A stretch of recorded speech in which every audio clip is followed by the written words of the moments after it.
Welcome to this video. My name is Eva, and in this video I talk about something super interesting and important, and that is interracial couples, because I was in an interracial couple relationship and I've learned a lot, and a lot surprised me actually. That is just super interesting, and I want to share. If you're in an interracial couple situation, or maybe you're dating someone from a different country, maybe it's gonna help you. So I think that love conquers a lot, and I think if the connection is really strong, you can really overcome a lot of struggles and issues.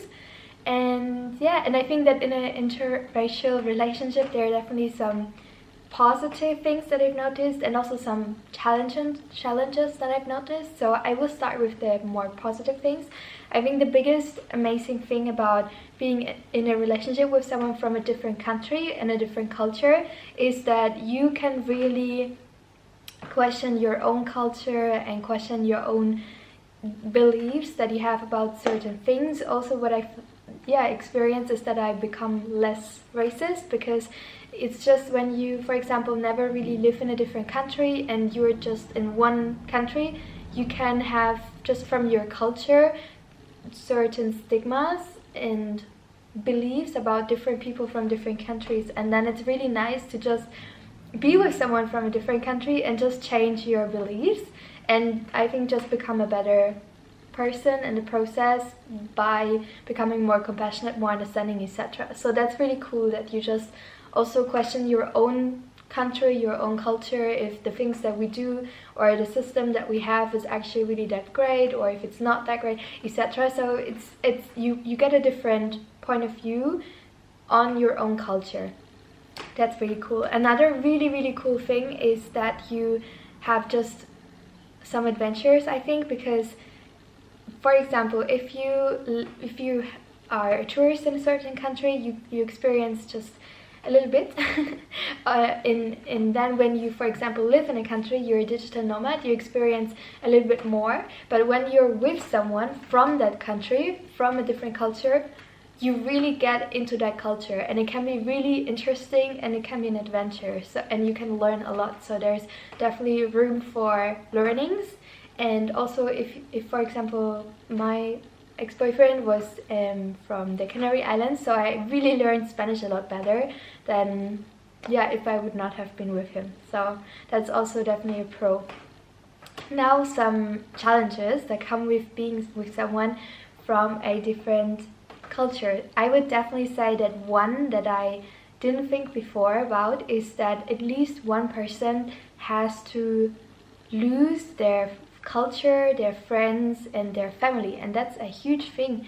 I think that, of course, for some people it completely works and it works for them, but I definitely noticed for me that I was going to the Canary Islands not really with the intention of I will leave everything behind for my boyfriend. I was more like, I don't want to be in Germany during the winter time, so I just go there and he's there, so it's easier or something. But I didn't have in mind that I would give up everything for him. But the reality was just like that when I went to his country and close to where he has his friends, or had his friends, family, hobbies, etc., I gave up kind of a lot. So I just felt that there was a lot of imbalance in the relationship because of that, because for example, we went to his friends and I got to know his friends and his family, etc.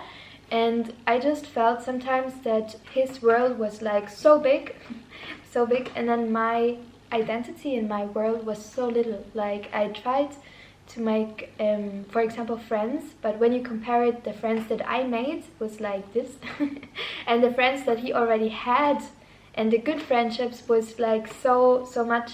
So I just felt there was an imbalance. I think you can get over that by really communicating and by really having a strong bond, and to really help each other to create more balance, or to say, okay, we're gonna live in your country for this amount of time, but we're gonna visit my country or live in my country for this amount of time, so that there is more balance. Because definitely it's just I just, in the end, I just got really I had this resentment a little bit that I was giving so much, or I had made such a big sacrifice, and the other person did not really make any sacrifice.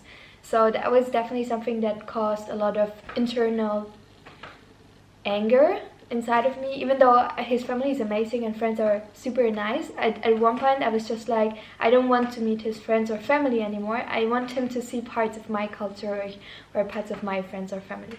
So yeah, that's just really important to realize, that there is definitely a sacrifice that you have to make in a way when you have a partner from a different country, because either you go in his country, then you will make the sacrifice of your culture in a way, or when he goes into my country, when he would go into Germany or live in Germany, he would lose kind of his culture and his friends. And I know how it feels now, so I would never expect that for a partner to do. So then both of you have to kind of give up your culture and friends and move to a completely different country where you live, or travel around the world. And yeah, that's just something to keep in mind. Another thing is that in our case, we had a little bit of a language barrier, which got better because I got a lot better in Spanish and he got a lot better in English, so that was good. But still, I think that in relationships, a very common reason for disagreements is just misunderstanding. And when you're from two different countries, I think that misunderstandings are just a lot easier to make. So it needs a lot more compassion. I think that when you're in an interracial couple relationship, you definitely need a lot more understanding, patience and compassion for your partner, and always coming from that place of your partner is a really great person, but there's just a language barrier or there's a cultural difference, and just not to be like, oh, my partner is a really bad person or something. No, it's just really very often a misunderstanding. And now I want to talk about something that I never thought I would happen, but there's a huge difference in cultures. So for example, I'm from Germany, so I can imagine that, for example, if you are from Germany or Austria or the Netherlands, that it's, or maybe even Denmark, that it's a little bit more similar, the culture, and maybe easier.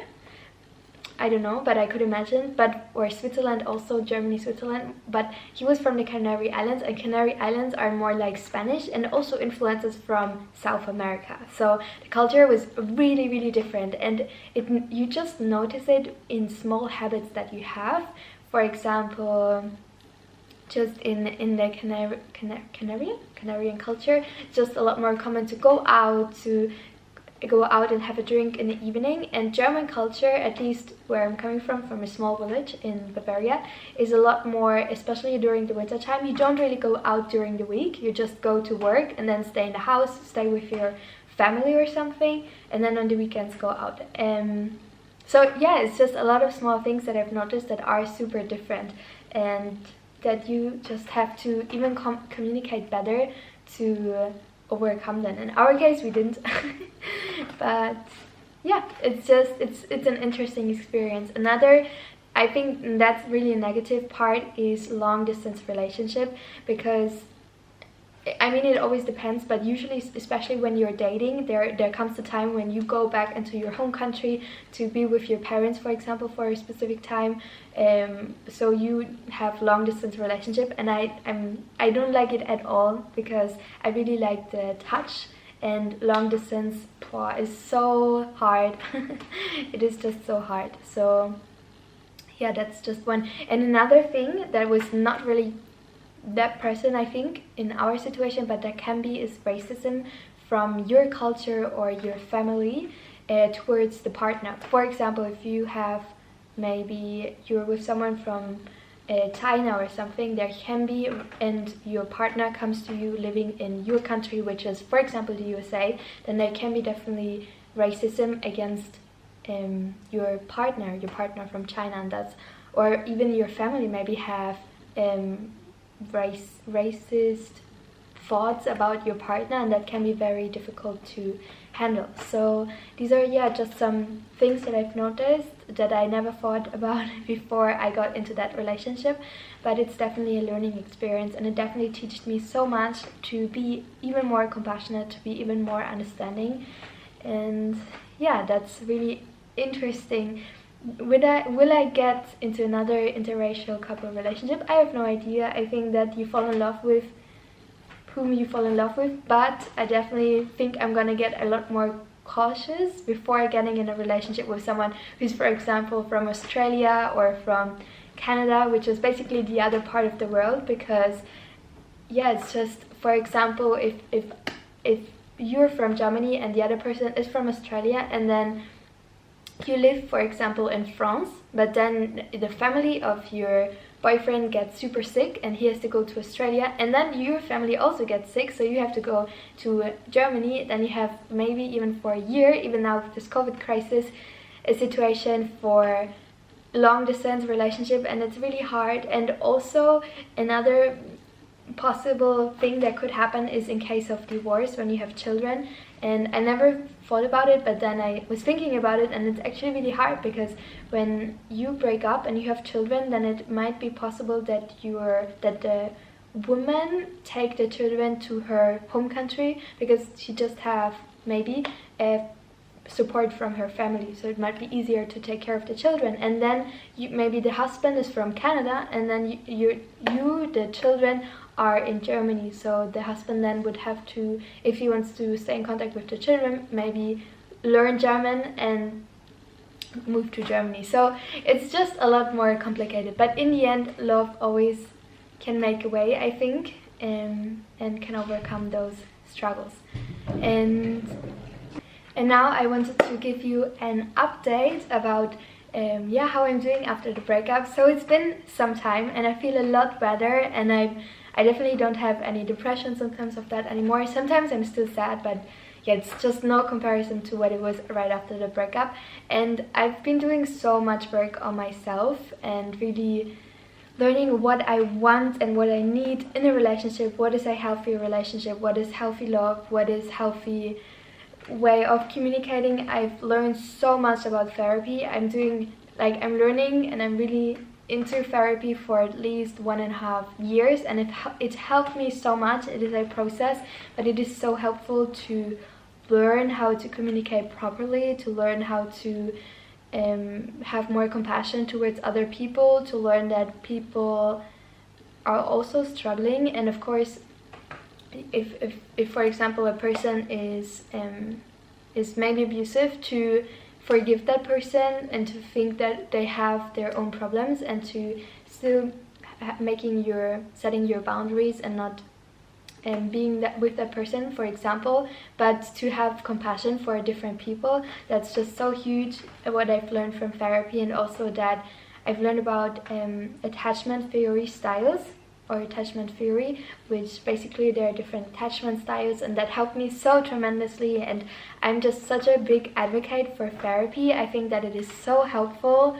And yeah, learning about your traumas, about how you react, about how you are in a conflict, and that you can definitely relearn certain or change certain ways how you react, is so helpful. So maybe one day I'm going to make a video about therapy specifically, but I love therapy, and I definitely think that everyone should just learn more about therapy, read some books, maybe get into therapy, because it's so life-changing, it's so healing, it's so great. There is a super great YouTube channel that I can definitely recommend. It's Psychology in Seattle, and it's amazing because you have free advice about therapy, and it's free, and you have it on YouTube, which is incredible and so valuable. So if you're interested in taking responsibility for your part in creating a good, healthy relationship, then it's definitely a must to learn about therapy, in my opinion, because I think that personal development is great, but for me, I just feel that personal development is more like the child, and then therapy is like the mom, and it goes just a lot deeper, and I think that it's a lot more sustainable. Yeah, and I just love therapy. So that was the video for today. If you have any experience in being with someone from a different country, then definitely write it in a comment section. It was just, it was a different video, but I had to make it because I just have it in my mind, and I had to get it out of my mind. and move on. So yeah, just thank you so much for watching. If you want to learn more about a fruit-based diet or a raw vegan diet or a vegan diet, then definitely check out my website. And I'm just super excited to make more videos and to that you can join me on my journey. So I hope you have a wonderful day and see you in my next video. Bye bye.